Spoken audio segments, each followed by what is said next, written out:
समीकरण संतुलन की सबसे आसान विधि हिट एंड ट्रायल समझाने वालों को। बेटा यह विधि एक ऐसी विधि है जो हर एक समीकरण में लागू होती है और इस विधि के द्वारा आप हर एक प्रकार के समीकरण को एकदम आसान तरीके से संतुलित कर सकते हो। समीकरण संतुलन बोर्ड एग्जाम में हर साल आता है और 2 से 4 मार्क्स का आता है। हम क्या करेंगे, सिंपल सी बात, सिर्फ एक नियम का पालन करेंगे, वो है हमारा हिट एंड ट्रायल मेथड। बेटा ये मेथड ही सबसे बेहतरीन और सबसे अच्छा होता है। इस मेथड के द्वारा आप हर एक प्रकार की समीकरण को एकदम आसान तरीके से संतुलित कर सकते हो। बेटा रासायनिक अभिक्रिया को सूत्रों और प्रतीकों के माध्यम से लिखना ही रासायनिक समीकरण कहलाता है। प्यारे बच्चों, अगर आप सभी को समीकरण संतुलित करने में दिक्कत हो रही है तो यह वीडियो सिर्फ और सिर्फ आपके लिए, क्योंकि आज मैं समीकरण संतुलन की सबसे आसान विधि हिट एंड ट्रायल समझाने वालों को। बेटा यह विधि एक ऐसी विधि है जो हर एक समीकरण में लागू होती है और इस विधि के द्वारा आप हर एक प्रकार के समीकरण को एकदम आसान तरीके से संतुलित कर सकते हो। बेटा बस अब आपको इस वीडियो को शुरू से अंत तक देखना है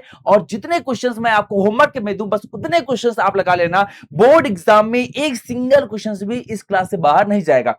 और बेटा फिर से कह दे रहा हूं, समीकरण संतुलन बोर्ड एग्जाम में हर साल आता है और 2 से 4 मार्क्स का आता है। तो बेटा 2 से 4 मार्क्स में आप ये मत सोचना कि कुछ नहीं होने वाला। बेटा 1 से 2 मार्क्स में बेटा फर्स्ट रैंक से सेकंड रैंक आ जाती है, तो आप समझ लो कि कितना ज्यादा इंपॉर्टेंट है। अब आओ अगर बात करते हैं समीकरण होता क्या, रासायनिक समीकरण क्या।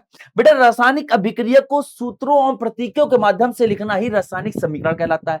अब होता क्या है कि जैसे आप यहां पे देखो कि यहां पर हमने लिया हाइड्रोजन गैस, यहां पे लिया हमने ऑक्सीजन गैस, दोनों ने अभिक्रिया करके H2O बना दिया। अब आप एक बात बताओ, मैंने कहा कि मैं यहां पे 2 हाइड्रोजन लिया, हाइड्रोजन की मात्रा यहां पर 2 थी, यहां पर ऑक्सीजन के 2 भैया मात्रा थी, यानी 2 परमाणु थे।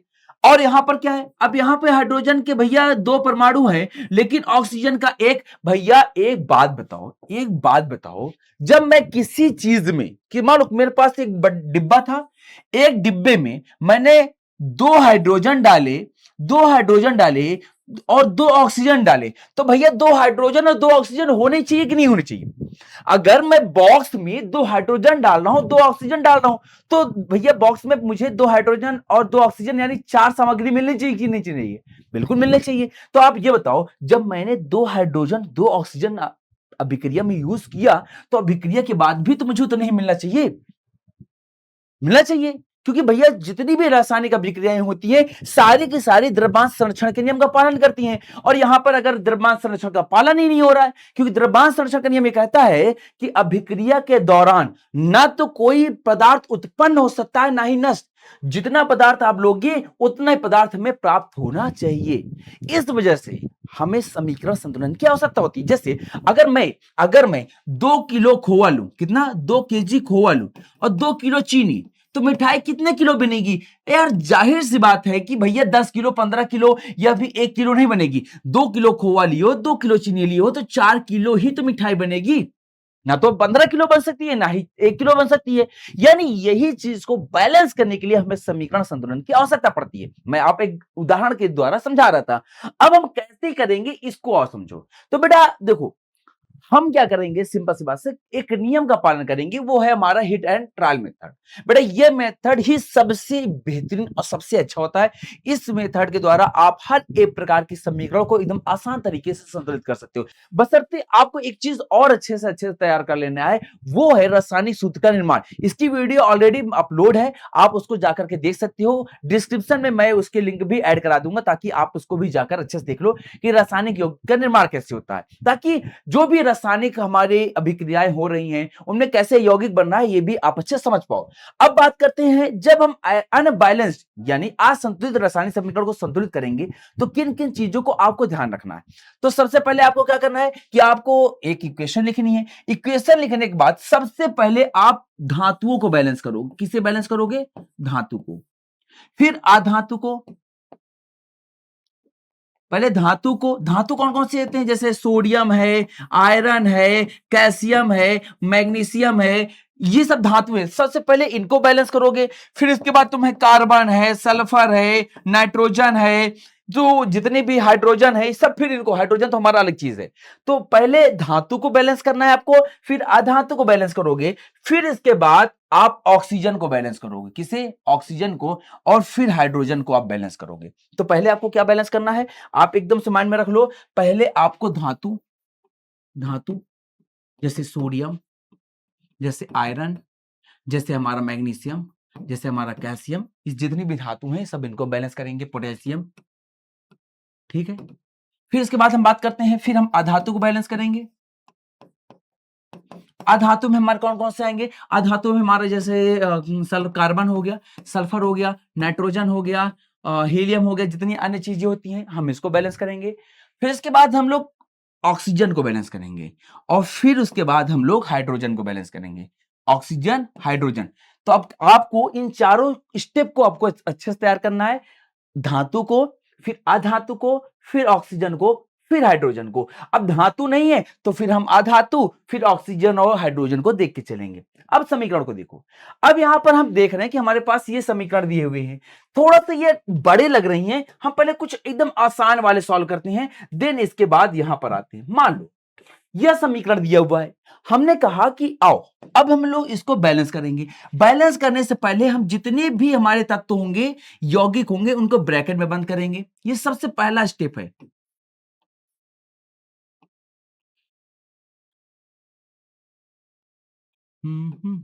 ये कर दिए, एरो, यहां पे H2O, ब्रैकेट बंद। मैंने क्या कहा? पहले धातु, फिर अधातु, और धातु अधातु नहीं है तो ऑक्सीजन और फिर हाइड्रोजन। हमने कहा यहां पे ऑक्सीजन देखो, हमने कहा ओके, हाइड्रोजन को तो हमें दिक्कत नहीं। हमने कहा ऑक्सीजन, यहां पर ऑक्सीजन कितने हैं? हमने कहा इधर ऑक्सीजन 2 है, इधर ऑक्सीजन 2 है, इधर कितना है? 1। अच्छा एक बात और, कभी मत कहना कि नहीं एक काम करो, यहाँ पे ऑक्सीजन 2 है, यहां से 2 मल्टीप्लाई कर दो, यहां पर 2 से मल्टीप्लाई कर दो, लो समीकरण हमारा बैलेंस हो गया। नहीं, कभी भी आप ऐसा मत करना। अगर ऐसे बैलेंस करोगे तो इक्वेशन गलत हो जाएगी। ठीक है। दूसरी बात, हम जब भी समीकरण को बैलेंस करेंगे तो हमेशा यहां पर कोई एक नंबर से मल्टीप्लाई करके ही बैलेंस करने वाले हैं। हमने कहा कि यहाँ पे देखो ऑक्सीजन 2 है तो इधर भी ऑक्सीजन 2 होना चाहिए, तो इधर 2 करने के लिए हमने यहाँ पे क्या किया? 2 से मल्टीप्लाई किया। जैसे यहाँ पे 2 से मल्टीप्लाई किया तो ऑक्सीजन तो हमारा 2 हो गया, लेकिन हाइड्रोजन के साथ भी मल्टीप्लाई हो गया। अब ये 2 इन सभी के साथ मल्टीप्लाई होगा। जैसे मान लो एक समझाता हूं कि 2 लिखा है, जैसे कोई लिखा है, अंदर कोई एक यौगिक है, कुछ भी लिख दे रहा हूं मैं अब। ठीक है, H2, H5 और O3, मैं कुछ भी लिखा हूं, ऐसा कोई यौगिक नहीं होता। मान लो कोई एक यौगिक ऐसे लिखा हुआ है, हमने इसे 2 से मल्टीप्लाई किया। हम जिस नंबर से यहां मल्टीप्लाई करेंगे, यह नंबर अंदर के सभी यौगिक से मल्टीप्लाई हो जाएगा। तो जैसे सल्फर की संख्या पहले 2 थी, 2 से मल्टीप्लाई होने के बाद सल्फर कितना हो जाएगा? 4।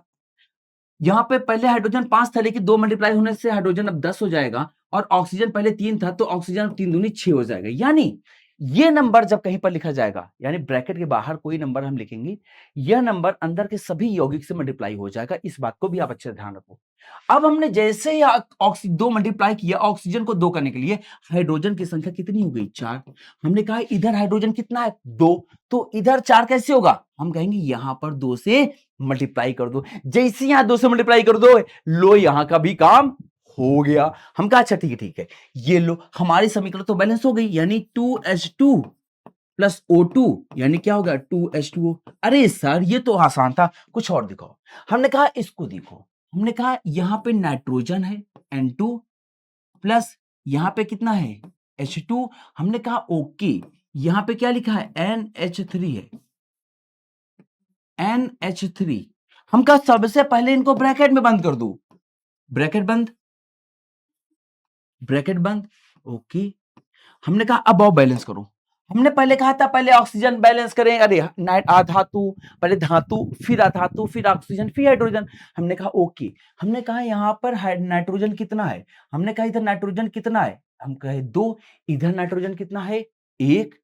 हमने कहा इधर अगर हम नाइट्रोजन 2 लिए हैं तो इधर भी नाइट्रोजन 2 होना चाहिए। हमने नाइट्रोजन को 2 करने के लिए यहां पर 2 से मल्टीप्लाई किया। जैसे 2 से मल्टीप्लाई किया, नाइट्रोजन की संख्या तो 2 हो गई, लेकिन यह 2 हाइड्रोजन के साथ भी मल्टीप्लाई हो गया, तो हाइड्रोजन की संख्या कितनी हो जाए? 3 दूनी 6, यानी हाइड्रोजन की संख्या कितनी हो गई? 6। और इधर हाइड्रोजन की संख्या कितनी है 2, यानी अब कोई एक ऐसे नंबर से मल्टीप्लाई करना पड़ेगा कि ये भी 6 हो जाए। हमने कहा कि अगर हम इधर 6 देख रही हैं तो हाइड्रोजन इधर 6 करने के लिए अगर मैं 3 से मल्टीप्लाई कर दूंगा तो इधर भी हाइड्रोजन 6 हो जाएंगे। लो हो गया, यानी N2 प्लस 3H2 यहां पर 2NH3, ये हमारी बैलेंस्ड इक्वेशन हो जाएगी। ये हमारी बैलेंस्ड इक्वेशन हो जाएगी। अरे रुको, परेशान न हो, ये हमारा लिखा है Na plus Cl2 plus 2NaCl, NaCl लिखा हुआ है। हमने कहा इसको भी बैलेंस करो। आओ, Na लिखा है प्लस Cl2 लिखा है, क्या लिखा है इधर NaCl लिखा है। हमने कहा हाँ, और ब्रैकेट बंद करो। हमने इसे ब्रैकेट बंद कर दिया, ये ब्रैकेट में बंद हो गया। हमने कहा आओ पहले बैलेंस करो। हमने कहा पहले धातु को बैलेंस करती हैं। सोडियम धातु है, हमने कहा बैलेंस करती है। इधर सोडियम एक, इधर भी सोडियम एक। हमने कहा लो, इसको तो बैलेंस करने की जरूरत नहीं पड़ रही है, तो पहले से बैलेंस है। हमने कहा फिर आगे देखो अधातु को। हमने कहा क्लोरीन, यहां पर क्लोरीन 2 है, यहां पे क्लोरीन 2 है, इधर क्लोरीन 1 है, यानी अगर इधर 2 है तो इधर भी क्लोरीन 2 होना चाहिए। तो इधर क्लोरीन 2 करने के लिए मैं यहां पे 2 से मल्टीप्लाई करूंगा। जैसे ही 2 से मल्टीप्लाई किया तो यहां पर तो क्लोरीन 2 हो गया, लेकिन साथ साथ में सोडियम के साथ भी 2 मल्टीप्लाई हो गए, यानी सोडियम भी हमारे पास 2 हो गए। तो भैया इधर अगर सोडियम 2 है तो इधर भी सोडियम 2 होना चाहिए, तो इधर भी हम 2 से मल्टीप्लाई कर देंगे। तो Na प्लस Cl2 2NaCl, ये हमारी बैलेंस्ड इक्वेशन हो जाएगी। इतना आसान होता है बेटा हिट एंड ट्रायल मेथड। और आगे देखते हैं, और क्वेश्चंस देखते हैं। अब थोड़ा बड़े बड़े क्वेश्चंस देखते हैं। अब तो तुम लोग ये लग रहा होगा रे सर ये तो एकदम आसान है। इधर देखो, लिखा है Fe plus H2 plus O Fe3O4। अरे सॉरी, बहुत बड़ा लग रहा है सर, ये कैसे होगा सर। हमने कहा और लिखो, Fe लिखा है, ब्रैकेट बंद कर दो, प्लस H2O है, ब्रैकेट बंद कर दो। इधर आओ, क्या लिखा है Fe3O4 लिखा है, ब्रैकेट बंद कर दो। इधर क्या लिखा है H2, इसे भी ब्रैकेट में बंद कर दो, कमरे में बंद कर दो। हमने कहा पहले धातु को बैलेंस करना। किसे? धातु को। हमने कहा इधर Fe1 है, इधर Fe कितना 3। ओहो, लोचा तो हो गया, यानी इधर भी 3 Fe होना चाहिए। हमने कहा तौबा तौबा। ओके, लो हमने Fe को इधर 3 से मल्टीप्लाई कर दिया। लो इधर Fe 3 हो गया, इधर भी Fe 3, मामला सुलट गया। हाँ फुर्सत। हमने कहा आगे आओ। हमने कहा अब ऑक्सीजन बैलेंस करो। देखो पहले हम धातु, फिर अधातु, फिर ऑक्सीजन, फिर हाइड्रोजन करते हैं। हमने कहा ऑक्सीजन देखो। हमने कहा इधर ऑक्सीजन 1 है, इधर 4, बराबर तो ना है, यानी इधर इसमें कुछ गड़बड़ करना पड़ेगा। हमने कहा इधर ऑक्सीजन 1 है और इधर 4, तो भैया इधर 4 से मल्टीप्लाई कर दो, ऑक्सीजन 4 हो जाएगा। लेकिन जैसे 4 से मल्टीप्लाई किया, ऑक्सीजन तो 4 हो गया, लेकिन हाइड्रोजन कितना हो गया? 4 दूनी 8, यानी हाइड्रोजन की संख्या कितनी हो गई? 8। तो भैया इधर भी हाइड्रोजन की संख्या 8 होनी चाहिए, तो हमने यहां पर कितने से मल्टीप्लाई कर दिया? 4। लो समीकरण हमारी बैलेंस हो गई। तो क्या हो जाएगा? 3Fe plus 4H2O Fe3O4 plus 4H2। लो समीकरण हमारी बैलेंस हो गई। बेटा ये सबसे आसान विधि होती है समीकरण के संतुलन की, हिट एंड ट्रायल मेथड। और क्वेश्चन देखते हैं, और बड़े क्वेश्चन देखते हैं, बड़े बड़े क्वेश्चन देखते हैं। ये देखो, लिखा है कैल्शियम प्लस हाइड्रोजन और जल, फिर कैल्शियम हाइड्रोक्साइड प्लस, मैं आसान आसान तो बीच में छोड़ दे रहा हूं यार। अब इसको तो तुम घर में कर दो, पूरी पीपीटी में इसको दे दूंगा अभी टेलीग्राम में, वहां जाकर के आप ऐसे क्वेश्चंस की खूब सारी प्रैक्टिस कर लेना। हमने कहा कैल्शियम है, ब्रैकेट बंद कर दो, प्लस जल है, ब्रैकेट में बंद कर दो। हमने कहा कर दिया। हमने कहा इधर आओ एरो, ये कैल्शियम हाइड्रोक्साइड है, हमने कहा हाँ, ब्रैकेट में बंद कर दो। फिर इसके बाद हमने कहा हाइड्रोजन है, इसको ब्रैकेट में बंद कर दो, ब्रैकेट बंद। हमने कहा इसको बैलेंस करो और बैलेंस करो। हमने कहा कैल्शियम 1, इधर भी कैल्शियम 1। हम कहे यार इसमें तो कुछ दिक्कत ही नहीं है, कहो कि ठीक है। हमने कहा और ऑक्सीजन को देखो। हमने कहा इधर ऑक्सीजन 1 है, इधर ऑक्सीजन 1, इधर ऑक्सीजन 2, इधर ऑक्सीजन 1, इधर 2, मैटर गड़बड़ है, यानी इधर भी तो ऑक्सीजन 2 होना चाहिए। इधर ऑक्सीजन 2 करने के लिए मैंने क्या किया? इधर ऑक्सीजन देखो, यहां पे देखो, ये 2 से मल्टीप्लाई है ना, ये हाइड्रोजन भी 2, ये हमने कहा इधर भी ऑक्सीजन 2 होना चाहिए, और इसको 2 करने के लिए यहां पे मैंने 2 से मल्टीप्लाई किया। जैसे 2 से मल्टीप्लाई किया, यहां ऑक्सीजन तो मेरा 2 हो गया, दो हो गए, लेकिन हाइड्रोजन 4 हो गया। हमने कहा भैया इधर भी तो हाइड्रोजन 4 है, दो हाइड्रोजन यहां पर है, दो हाइड्रोजन यहां पर है। लो, समीकरण हमारी बैलेंस हो गई, समीकरण हमारी संतुलित हो गई। बेटा यह समीकरण संतुलन की सबसे आसान विधि है, और इससे आसान विधि बेटा कोई हो ही नहीं करती है। यहां पर आओ, इससे आओ, देखो, इसे देखो क्या लिखा है, Fe2O3 प्लस Al, अरे भैया अब तो तुम एकदम महारथी हो गए होगे, Al2O3 प्लस Fe। हमने कहा आओ इसको बैलेंस करो, हम कहा ब्रैकेट बनने की जरूरत नहीं है, बच्चा समझ गया कि उसको क्या करना है। यहां पर Fe कितना है, कहा 2, इधर Fe कितना है 1, हमने कहा भैया मल्टीप्लाई करो ना, ऑक्सीजन इधर 3 है, इधर कितना है 3 है, हमें बैलेंस नहीं करना, ये फिट है। इधर एल्यूमिनियम कितना 1, इधर कितना 2, हमने कहा भैया 2 से मल्टीप्लाई कर लो, समीकरण बैलेंस हो गई। फाड़ के रख दोगे बेटा, बोर्ड एग्जाम में ऐसे क्वेश्चन आते हैं, इससे टफ क्वेश्चन एक भी ना आने वाला। फिर आगे देखो, और ये देखो एक बड़ा सा समीकरण मैं दे रहा हूं, अब इसे एज अ मैं होमवर्क में दे रहा हूं, इसका आंसर आपको कमेंट सेक्शन में कमेंट करके बताना है। बेहद आसान है, वही ट्रिक को फॉलो करना है जो मैंने अभी हिट एंड ट्रायल आपको बताया है। कमेंट सेक्शन में हर एक बच्चा इसका आंसर कमेंट करके जरूर बताएगा। अच्छा, एक चीज मैं आपको दे रहा हूं, ये बेटा है हमारा टेलीग्राम का चैनल, इसके इस क्यूआर को स्कैन कर लो बेटा, यहां पर ये पीडीएफ मिल जाएगी और यहां से आप क्वेश्चंस को प्रैक्टिस कर लोगे। तो मिलते हैं बेटा नेक्स्ट वीडियो में, तब तक के लिए नमस्कार, राधे राधे, जय हिंद।